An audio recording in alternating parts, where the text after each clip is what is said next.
नमस्कार and welcome you all world affairs. Now Prashant Dhawan. Now recently आपने Indian media में reports देखी होंगी जहां पर लिखा हुआ है कि जो यूएसए की काउंसलेट है मुंबई में, अब देखो यूएसए की जो मेन एम्बेसी है वो तो हमारे देश की राजधानी में होगी। जो भी कंट्री है, चाहे यूएसए, रशिया, चाइना, जापान, सब लोग अपनी एम्बेसी मेन आपके लिए जहां पे राजदूत बैठता है वो अपन करते हैं कैपिटल में, मतलब के न्यू दिल्ली में। मगर उसके अलावा बाकी बड़े शहर जैसे मुंबई, कोलकाता, चेन्नई, वहां पर इनकी काउंसलेट्स होती हैं जो वीजा प्रोसेसिंग, उसके अलावा कल्चरल इन्फ्लुएंस, इन सब इश्यूज पर काम करती है। तो यूएसए का जो काउंसलेट ऑफिस है मुंबई में, इसने मुंबई पोर्ट्स अथॉरिटी को चिट्ठी लिखी और ये कहा कि रशियन शिप्स को आप दूर रखिए मुंबई के कोस्ट से, क्योंकि हमने यूएसए ने सैंक्शन लगा रखे हैं बहुत सारे रशियन शिप्स पर। रशिया पे एक्चुअली इन्होंने सैंक्शन लगा रखे हैं, तो इसलिए यहाँ पर चिट्ठी लिखी गई। अब ये रिपोर्ट यहाँ पर क्लेम कर रही है कि चिट्ठी घूम फिर के तो पहुंची शिपिंग मिनिस्ट्री के पास, क्योंकि सरकारी पोर्ट है, सरकारी पोर्ट्स वगैरह आते हैं शिपिंग मिनिस्ट्री के पास।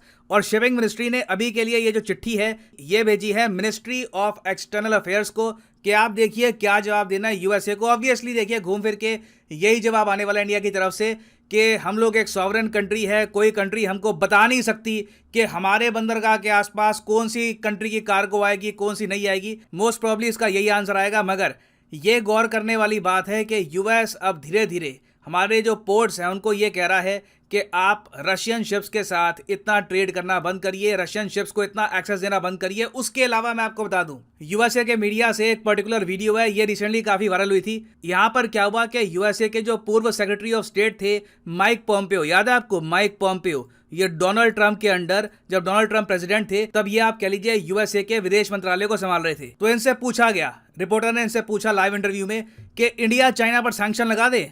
इन्होंने ये यहाँ पर जवाब दिया। To sell oil is because of India and China predominantly. Why not secondary sanctions on them? Second, we shouldn't tariff and prevent our friends from buying this oil and allow our adversaries to buy it, right? To tell our allies you can't buy Russian oil and let the Chinese buy oil is just nutty. It's bad policy. ये मुझे देखकर बहुत interesting लगता है। USA की public, इनका even reporters आप कह लीजिए, वहाँ पर ये बात इनके दिमाग तक अभी पहुँची नहीं है कि यूएस इंडिया की इक्वेशन चेंज हो चुकी है। हम कोई ऐसा नहीं है कि वो हमारे आर्मी जनरल है, हम कोई सिपाही हैं कि ऑर्डर मिलेंगे हम कर लेंगे। We are partners. ये जो काफ़ी बार जर्नलिस्ट कहते हैं कि हम इंडिया पे सैंक्शन क्यों नहीं लगा रहे थे, फिर यूएस गवर्नमेंट के ऑफिशियल समझाते हैं कि वी कांट डू दैट, हमारा फ्रेंडली कंट्री है और अपने फ्रेंडली कंट्री पर अगर हम सैंक्शन लगाते हैं। अगेन पॉम्पियो ने यहाँ पर यह कहा कि जी हम इंडिया चाइना पे लगा देते हैं सैंक्शन, ठीक है, कि रशियन ऑयल नहीं खरीदना।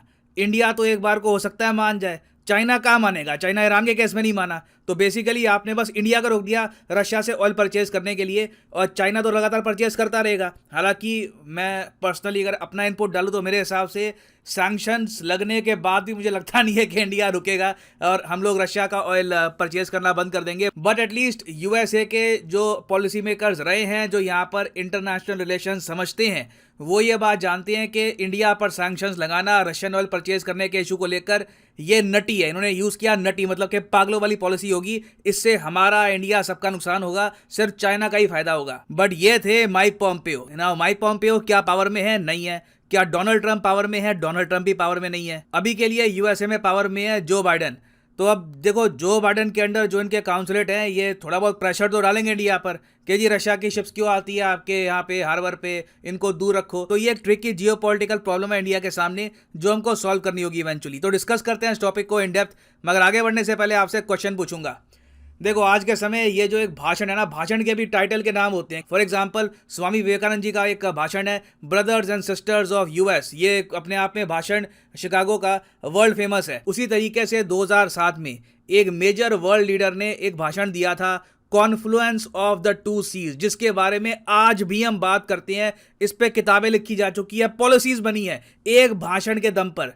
तो आपको बताना है कि confluence of the two seas, ये फेमस भाषण किस बड़े वर्ल्ड लीडर ने दिया था जिसका इम्पैक्ट पूरी दुनिया की जियोपॉलिटिक्स पे हुआ है। ये है यहाँ पे आपकी option Barack Obama, option B Shinzo Abe, option C Narendra Modi, या फिर ऑप्शन डी मनमोहन सिंह।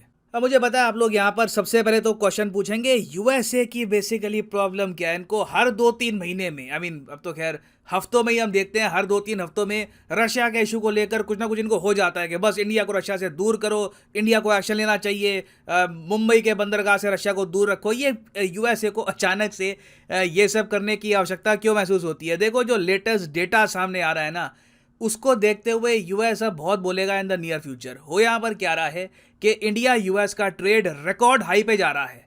हम देख रहे हैं एक्चुअली कई जो यूएसए के जर्नलिस्ट हैं ये अब इतराते हुए ये बात बोलते हैं कि जितना ट्रेड इंडिया और यूएसए करते हैं एक महीने में, उतना ट्रेड इंडिया और रशिया करते हैं एक साल में। तो 12 गुना ज़्यादा ट्रेड है इंडिया और यूएसए का। तो यहाँ पर ये कहते हैं कि इंडिया को देखना चाहिए, प्रायोरिटी यूएस को देनी चाहिए, यूएस इज़ मोर इम्पॉर्टेंट। और फिर यूएसए के पॉलिसी मेकर्स ये भी देख रहे हैं कि ऐसा नहीं है कि अब सिर्फ यूएसए इंडिया का नंबर 1 ट्रेडिंग पार्टनर है। इंडिया भी ना आज के समय में आपको बता दूं यूएसए का नंबर 8 ट्रेडिंग पार्टनर बन चुका है।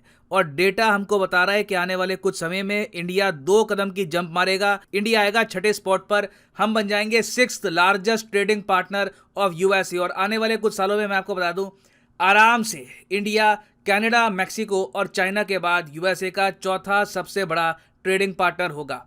अब यहाँ पर आप पूछोगे मगर इंडिया यूएस का ट्रेड इतना ज़रा क्यों उठ रहा है? तो देखो इसके पीछे एक बड़ा रीज़न ये है कि हम लोग पेट्रोल एक्चुअली एक्सपोर्ट कर रहे हैं यूएसए को, और भी चीज़ें एक्सपोर्ट कर रहे हैं। फॉर एग्जांपल डिफेंस आइटम्स हम बहुत सारी एक्सपोर्ट करते हैं यूएसए को। जी हाँ, अब डिफेंस आइटम से ये मत समझ लेना कि तेजस और ब्रह्मोस बेच रहे हैं हम यूएसए को।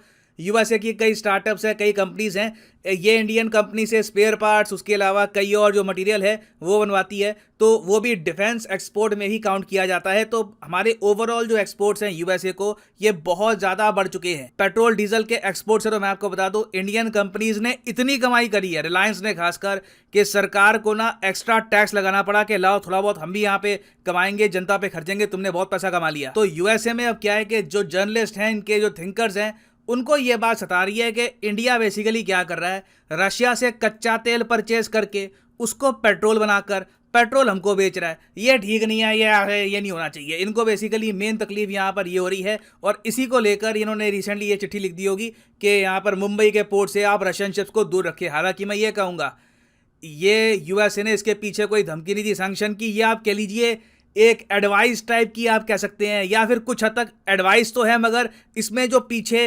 जो लैंग्वेज यूज़ करी गई है थोड़ा सा लगता है ऑर्डर टाइप की एडवाइस है कि आपको करना चाहिए ये हमारे हिसाब से ना। यहाँ पर आप लोग मुझसे पूछोगे कि क्या इंडिया ऐसा कर सकता है? अगर यूएस लगातार ऐसा प्रेशर डालता रहता है, इनका मीडिया आए दिन खुलेआम सवाल पूछता है अपने पूर्व सेक्रेटरी ऑफ स्टेट से, even current secretary of state से, इंडिया पे सैंक्शंस कब लगेंगे, इंडिया को आप अकाउंटेबल कब ठहराओगे? तो मैं इसका आपको जवाब दे दूं कि हमारे पास रूम नहीं है। यूएस चाहे जो कह ले, मुंबई के पोर्ट को कह ले, कलकत्ता के पोर्ट को कह ले, कहीं भी कहे कि जी आप रशिया की शिप्स को मत आने दो, हम यूएसए की नहीं सुनने वाले, because economics does not allow us. एक बार को देखो, आप कह सकते हैं कि जी स्ट्रेटेजिक पार्टनर है, लॉन्ग टर्म स्ट्रेटजी का सोचो, रशिया चाइना के साथ हो गया, हम भी यूएस के साथ हो जाते हैं। उस सिनेरियो में भी, मैं पहली बात तो वहाँ पे जा नहीं रहा मगर एक हाइपोथेटिकली उस सिनेरियो में भी अगर मैं बात करूँ आपसे, तो इंडिया ये नहीं कर पाएगा क्योंकि हमारे एक्सपोर्ट्स ठीक है यूएसए को थोड़े बहुत बढ़े हैं मगर और जगह से हमारे इंपोर्ट्स रिकॉर्ड हाई पर है। ट्रेड डेफिसिट मैं आपको बता दूं जून महीने में हमारा रिकॉर्ड $25 बिलियन हो गया था। This is very very worrying. इसका मतलब ये है कि जितना हम एक्सपोर्ट कर रहे हैं, जितना हम इंपोर्ट कर रहे हैं ना, उसमें इंपोर्ट बहुत ज़्यादा है, $25 बिलियन ज़्यादा है। ये हमारी इकोनॉमी, हमारी करेंसी के लिए एक बहुत ज़्यादा बैड न्यूज़ है। इसीलिए हमारे इंडिया के ही बैंक्स अब रिपोर्ट्स पब्लिश कर रहे हैं कि इंडिया के इंपोर्ट इतने ज़्यादा बढ़ रहे हैं, हम अपनी करेंसी इंटरनेशनल मार्केट में इतनी भेज रहे हैं कि इंडियन रुपी आराम से इस फाइनेंशियल ईयर के एंड में 81-82 रुपीज़ के आसपास जा सकता है। It is very much possible. तो देखिए यूएस की तरफ से ये स्टेटमेंट्स, ऐसी रिपोर्ट्स वगैरह बहुत आएंगी। अभी मैं आपको बता रहा हूँ जो डेटा अभी बन गया ना इनके सामने, अमेरिकन गवर्नमेंट पे इनका मीडिया ही रोज सवाल पूछ पूछ के बहुत प्रेशर डालेगा। मगर मैं आपको बता रहा हूँ कि इंडिया इस पर कोई एक्शन लेने नहीं वाला। हम यही जवाब दे देंगे कि माइंड योर ओन बिजनेस, हम अपना काम कर रहे हैं। क्योंकि इन दी एंड याद रखिएगा, हर कंट्री के लिए सबसे इंपॉर्टेंट होते हैं इकोनॉमिक इंटरेस्ट। ना वापस आते हैं अपने प्रश्न की तरफ कि जो फेमस स्पीच था confluence of the two seas, ये स्पीच किस बड़े वर्ल्ड लीडर का था? तो सही उत्तर यहाँ पे है option B, Shinzo Abe, Japan के पूर्व प्राइम मिनिस्टर जिनकी रिसेंटली असैसिनेशन कर दी गई थी, इनकी हत्या कर दी गई थी जापान में। इस पर मैंने वीडियो भी अपलोड करी थी इन्होंने 2007 में एक लेजेंडरी स्पीच दिया था कॉन्फ्लुएंस ऑफ टू सीज का। ये टू सीज हैं पैसिफिक और इंडियन ओशन, इनको जोड़ देना चाहिए और इसी स्पीच के दम पे बताया जाता है कि बनाया गया इंडो पैसिफिक का कॉन्सेप्ट। इसलिए कहा जाता है कि ये एक लेजेंडरी जियोपॉलिटिकल थिंकर थे। और फाइनली यहाँ पर मैं ये भी ऐड कर दूं कि लाइफ में अगर आप एक बार प्रॉपरली यूपीएससी एग्जाम की तैयारी करना चाहते हैं, किसी भी एग्जाम की तैयारी करना चाहते हैं, चाहे आईआईटी हो, बैंक हो, तो सिंपली जाइए कमेंट सेक्शन में आपको मिलेगी ये पिंड कमेंट और यहाँ पे आप परचेज कर सकते हैं the course of your choice. For example let's say आप प्रिपेयर कर रहे हैं फॉर यूपीएससी, क्लिक करिए यूपीएससी पर और यहाँ पे आपके सामने खुल जाएगा ये पेज और यहाँ पे आप परचेज कर पाएंगे UPSC course for 36 month as well. अगर मान लीजिए आप एक कॉलेज स्टूडेंट हैं, अभी आपके पास टाइम है 2-3 साल का, आराम से यूपीएससी की प्रिपरेशन करनी है, तो 36 महीने का जो कोर्स है ये भी आप कर सकते हैं परचेज। मगर जो प्राइसेस यहाँ पर लिखे हैं ये पे करने की जरूरत नहीं है, सिंपली यहाँ पर कोड यूज करिए PD10 and the prices will start falling. So use the code PD10 and save money. So इसी नोट के साथ ये है वीडियो का अंत। Thank you for listening and as always God bless you all.